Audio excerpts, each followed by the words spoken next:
In section 3.5, we're going to learn a new form of the line called point-slope form. Just to recap and compare, in 3.4 we learned slope-intercept form. So slope-intercept form is y equals mx plus b. But point-slope form, I'm going to do it a little bit differently than the way the PCC math department says to do it. So just ignore that. Is y minus y1 equals the slope times x minus x1. So this is what we're calling point slope form.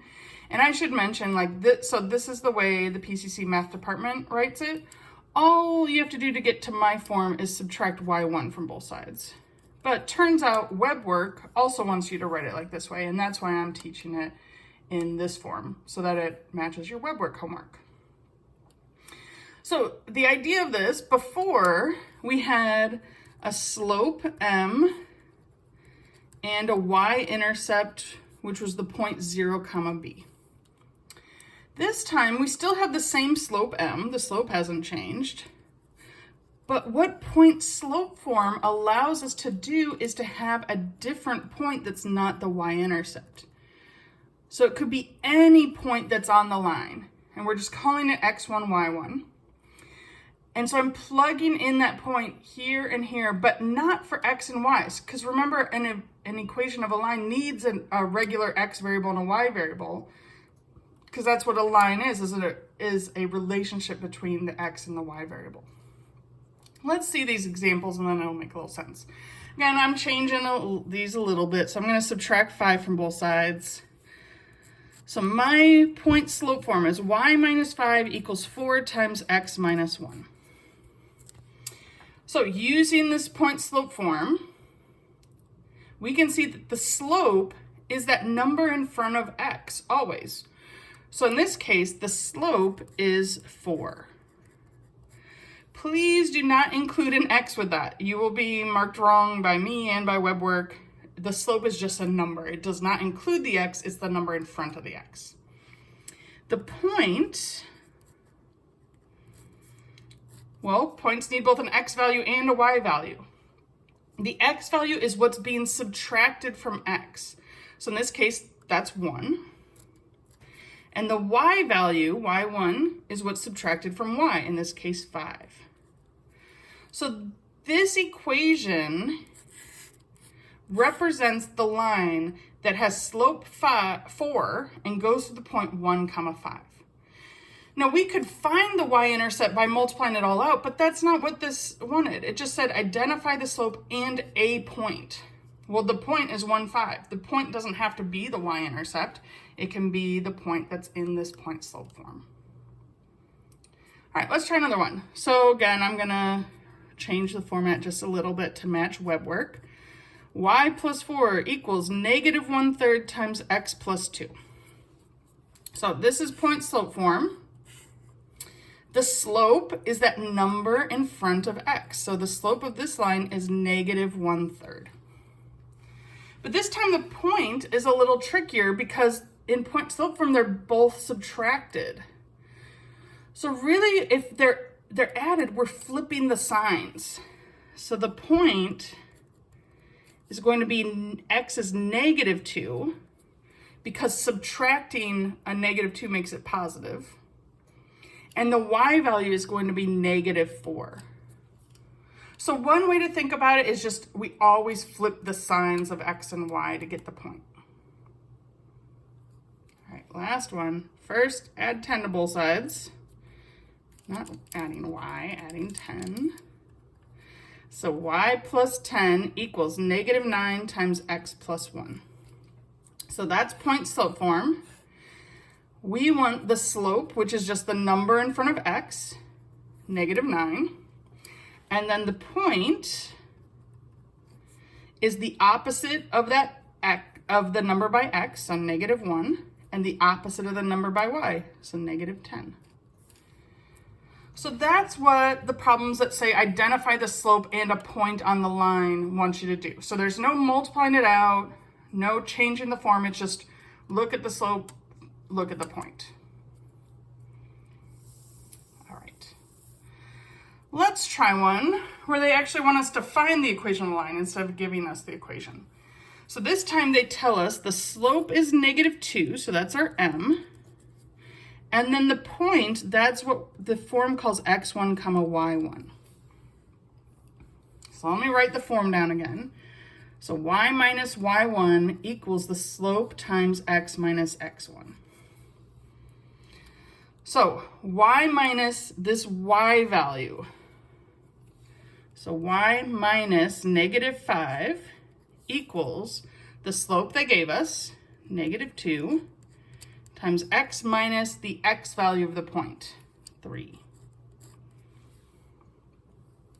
So this is point slope form. Usually what we would do though is two negatives make this a y plus 5. So y plus 5 is -2 times x minus 3. So this is point slope form. In the homework, they will ask you for both point slope form and slope intercept form. So to get slope intercept, for slope intercept, we need to distribute and solve for y. So distribute and solve for y. So let me rewrite the problem over here because I'm trying to save the space down here. We're going to do another problem. So first thing, I need to distribute this -2. So I get -2x, and then make sure to watch those negative signs, right? -2 times -3 makes a +6. And then solve for y means get y by itself. So I'm just going to subtract 5 from both sides. So y equals -2x plus 1 is the slope intercept form. So when the homework asks for both, this is what it should look like, right? That you find the point slope form first and then multiply it out to get the slope intercept form. All right, like I said, I'm going to add another example down here because there's problems on the homework that are about parallel and perpendicular. So let me just give you the problem and then we'll recount parallel perpendicular. So we're going to say find the line that is perpendicular to y equals -2x plus 3 and goes through the point -4, 5. I'm not being very creative. I just did 2, 3, 4, 5. Threw in some negatives. So this is a great problem now.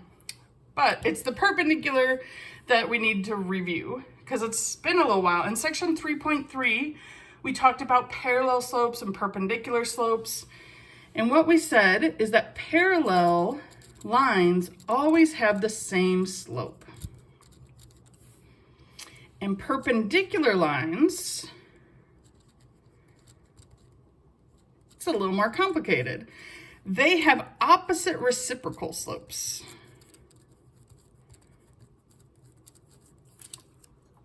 So the opposite part means that we're flipping the sign between positive and negative. All right, if the slope starts positive, we flip it to negative. If it starts negative, we flip it to positive. And reciprocal means we flip the fraction over. So for perpendicular slope, we need to do two different kind of opposites. A sign and the fraction need to be reversed.